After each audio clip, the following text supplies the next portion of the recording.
আমি সর্বভাবে ভক্তি করে আমার স্বরূপ জানি, আমার ভক্ত আমাতেই প্রবেশ করে, আমার ভক্তি সমস্ত কর্ম করে আমার অনুগ্রহ অব্যয় প্রাপ্ত হয়।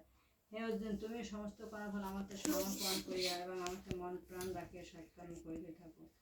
মদগত চিত্ত হইয়া আমার উপদেশ অনুসারে চলিয়ে তোমার মঙ্গল হইবে। অহংকার বশত যদি তুমি বলো আমি যুদ্ধ করিব না, ভুল প্রকৃতি তোমাকে কাজ করাইবে।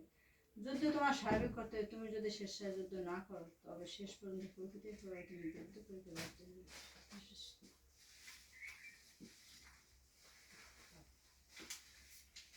ঈশ্বর সকল প্রাণীর মধ্যে আসেন, তিনি তাহাদেরকে জাগরের পুত্রের মতো ঘুরাইতেছেন। হে অর্জুন, তুমি তাহারই স্মরণ নাও, তার অনুগ্রহে তুমি শান্তি ও নিত্য স্থান লাভ করিবে। অতিগ্রহ এই কথা তোমাকে বলিলাম, ইহা শুনিয়া যা সঙ্গত মনে তাহাই করিবে। তোমার ভালোর জন্য সর্বাপেক্ষা গুহ কথাটি আমি এখন বলি, আমাকে মন নিবিষ্ট করে আমার ভক্ত আমাকে নমস্কার করো, তাহলে তুমি আমাকে পাইবে। কেননা তুমি আমার অতি প্রিয়, সমস্ত ধর্মকর্ম বাদ দিয়ে তুমি আমার স্মরণ লো, আমি তোমাকে সকল পাপ হইতে মুক্ত করব। যে ভক্তি সদামে যার নিষ্ঠ, যে আমার নিন্দা করে সে সব ব্যক্তিকে গীতাশাস্ত্র বলিবে না। যে ব্যক্তি ভক্তির সহিত গীতাশাস্ত্র ভক্তজন দিকে পাঠ করিয়া শোনায় সে অন্তিমে আমাকে পাইয়া থাকে। মানুষের মধ্যে তাহার সে প্রিয় আমার আর কেহ নাই। যিনি গীতা পাঠ করেন তিনি জ্ঞান যোগ্যতার আমারই পূজা করবেন, এই আমি মনে করি। যে ব্যক্তি ভক্তির সহিত গীতা পাঠ করে সে পাপমুক্ত হইয়া পূর্ণলোকে প্রাপ্ত হয়। হে অর্জুন, তুমি মন দিয়ে আমার কথা শুনিয়েছ কি? তোমার মোহ দূর হইয়াছে কি? অর্জুন, হে কৃষ্ণ, তোমার অনুগ্রহ আমার মোহ দূর হয়েছে, আমার মন স্থির, আমার মনে বিন্দুমাত্র সন্দেহ নাই। সঞ্জয় বলেন, হে মহারাজ, ধৃতরাষ্ট্র শ্রীকৃষ্ণ অর্জুনের এই কথোপকথন আমি শুনিয়েছি। মহর্ষি ব্যাসের অনুগ্রহে আমি এই গীতা শ্রীকৃষ্ণকে বলিতে অর্জুনকে শুনিতে শুনেছি। এই পুণ্য কথা আমার বারবার স্মরণ করিতেছে আর বারবার আমার আনন্দ হইতেছে। বিশ্বরূপের দৃশ্যটি যতই আমার মনে পড়িতেছে ততই শরীর পুলকিত হইতেছে।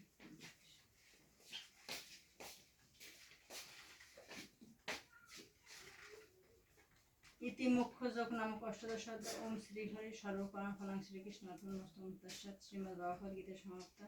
যেখানে যজ্ঞেশ্বর শ্রীকৃষ্ণ ও বীর অর্জুন বিরাজমান সেখানে জয় রাজলক্ষ্মী বিরাজ করেন, এই আমার দৌড় বিশেষ। ইতি মুখ্য যোগ নামক অষ্টাদশ অধ্যায়। ওম শ্রী হরি সর্বকর্ম ফলাং শ্রীকৃষ্ণ অর্পণমস্তু তস্মাৎ।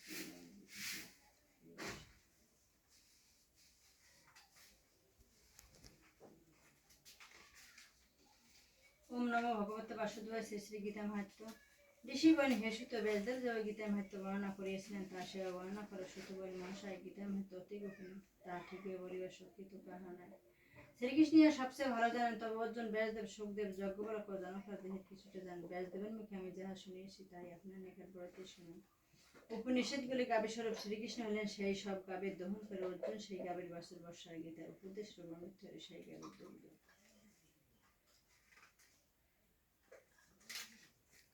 শ্রীকৃষ্ণ যেন সারথী রূপে গীতামৃত দান করিয়াছিলেন, আমি সেই জন্য শ্রীকৃষ্ণকে প্রণাম করি। যে ব্যক্তি ঘর সংসার সমুদ্র পার হইতে চায় সেই গীতার তরণে আরোহণ করে সুখে পার হইতে পারে।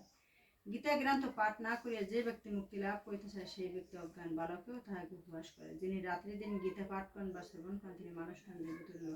গীতা জ্ঞান হইলে ব্রহ্মতত্ত্ব জানা যায়, ব্রহ্মতত্ত্ব জানিলে সর্বত্রই ভক্তির উদয় হয়। গীতার 18টি অধ্যায়, তাহাতে ভক্তি মুক্তির কথা বর্ণিত আছে, তাহা জানিতে পারলে প্রেম চিত্তশুদ্ধি হয়। গীতাশাস্ত্র জলে সদা সহ স্নান করে পাপ নষ্ট, কিন্তু শ্রদ্ধাহানি সব কৃষ্ণ। যে ব্যক্তি গীতার পঠন করে না তার সমস্ত বিফল। যে ব্যক্তি গীতার মাহাত্ম্য জানা সে অজ্ঞান, তার জীবন যে গীতার অর্থ বোঝে সে অজ্ঞান, তার মনুষ্য দেহ সদা সর্ব কল্যাণ বিভাগ গৃহশ্রমেধিক। যে গীতা জান না সে সকল অজ্ঞান, তার পূজা প্রতিষ্ঠা মান সমস্ত বিভাগ। গীতাস্ত্র যাহার মন নাই তার জ্ঞান দাতা ব্রতনিষ্ঠ সব বিদ্যা। যে অর্থ বুঝে গীতা পাঠ করে না তাহার জ্ঞান অসুর জ্ঞান, তা নিষ্ফল। গীতা গ্রন্থ ধর্ম, ইহা সমস্ত জ্ঞান দান করে, ইহার সমান পবিত্র আর কিছু নাই। কৃষ্ণের পরদিন যিনি গীতা পাঠ করেন শত্রু কখনো তার কোনো অনিষ্ট করিতে পারে না। শালগ্রামের নিকট দেবালয় তীর্থ সেনা নদী তীরে গীতাস্ত্র পাঠ করলে অবশ্য লাভ হয়। দেবকীনন্দন শ্রীকৃষ্ণ গীতা পাঠে যত তুষ্ঠান, যজ্ঞ বর্তাজিত এত তুষ্ঠান না। যে ভগবানের গীতা পাঠে এত খুশি হয়, যজ্ঞ বা বড় কিছু করলে সে এত খুশি হয় না। যে ভক্তির সাথে গীতা পাঠ করে তার অন্তরে পুরনো যে সমস্ত শাস্ত্রীয় জ্ঞান ফুটে ওঠে। যোগস্থানে সিদ্ধিপীঠে কি একটাই করতে হবে, একটাই একটা বাড়ি বটি দেন। যোগস্থানে সিদ্ধিপীঠে শিলাগ্রে সজ্জনার সবাই যজ্ঞে বা বিষ্ণু ভক্তি নিকট গীতা পাঠ করে সিদ্ধি লাভ হয়। তিনি গীতা পড়লে বা শুনে আসলে যজ্ঞের ফল লাভ হয়। যিনি গীতার অর্থ শোনেন, অন্য কিছু না অথবা কীর্তন করেন, তিনি মুক্তি লাভ করেন। যে ভক্তির সহিত গীতা গান করে তাহার ভাট যাত্রী হোক গৃহলোক হয়, সেই ব্যক্তি সর্বকালে উদয় সুখ লাভ করে, তার কোনো দুঃখ হয় না। যে বাড়িতে প্রতিদিন গীতার অর্চনা হয়, সে বাড়িতে কোনো দুঃখ বা অসুখ ঘটিতে না। সেই বাড়িতে আর্থিক আদি ভৌতিক আদি দেবীকে পারে না। তিনি গীতা পাঠ করে বিভীষকাদি জন্ম না, বরং কৃষ্ণের প্রতি একনিষ্ঠ ভক্তি হয়। সর্বদা গীতা পাঠ করে সকলের সাথে বন্ধুত্ব জানেন। গীতা পাঠে মহাবান অতিভাব করে পাপ মুক্ত থাকে। গীতা প্রাণ সেবা প্রবোধন করলে পাপ থেকে স্পর্শ হয় না। গীতা পাঠে জানিয়ে বা না জানিয়ে যত পাপ করে, গীতা পাঠের ফলে সমস্ত পাপ দূর হয়। গীতা পাঠে যদি যেখানে সেখানে খায় বা যেখানে সেখানে হইতে দান গ্রহণ করে, যত গীতা পাঠে যদি অন্যায়ভাবে এই পৃথিবী হরণ করিল হয়, গীতা পাঠের ফলে তার সেই পাপ ঈশ্বরের স্ফটিকের মতো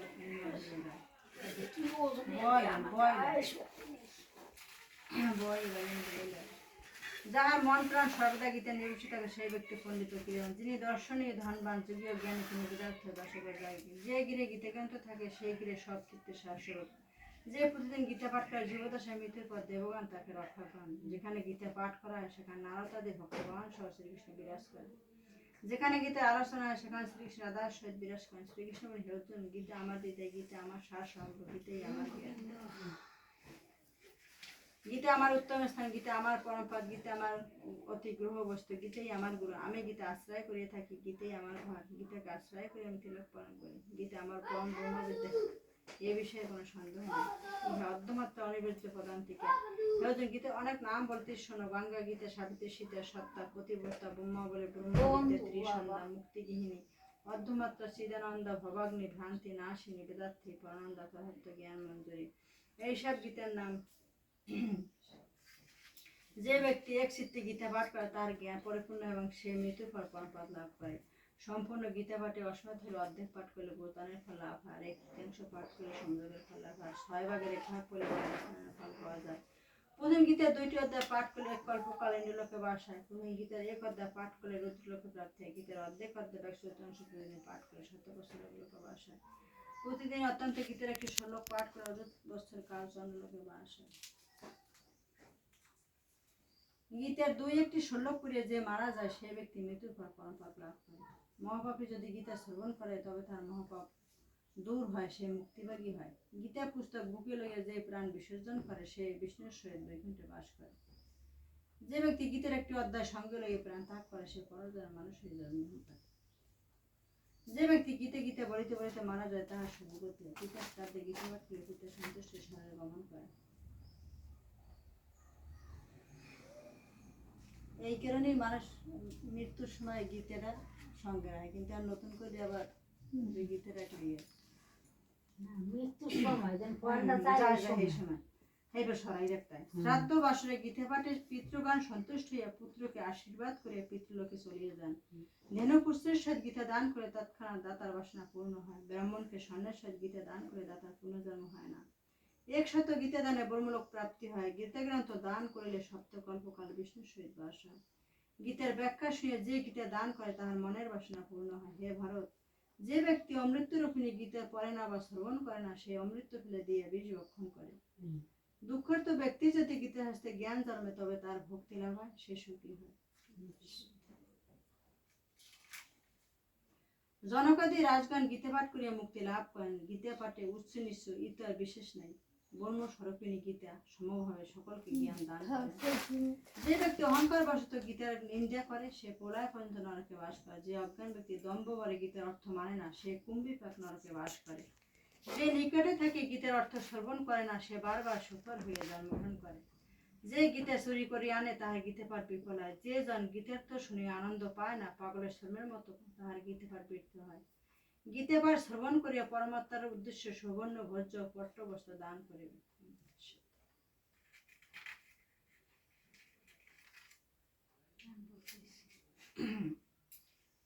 বস্ত্র দ্রৌপদী দিয়ে গীতা পাঠকে তুষ্ট করলে ভগবান হরি তাতে সন্তুষ্ট হন। সুত বলেন, শ্রীকৃষ্ণ উক্ত এই গীতার মাহাত্ম্য অতি পুরাতন।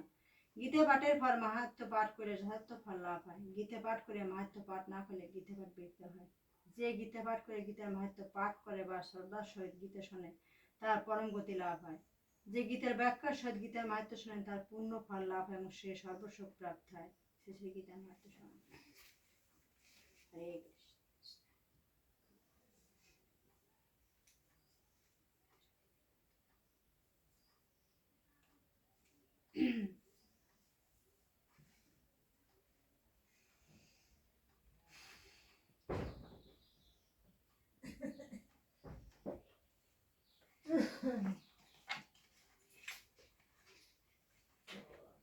বয় না একটা কোনো বান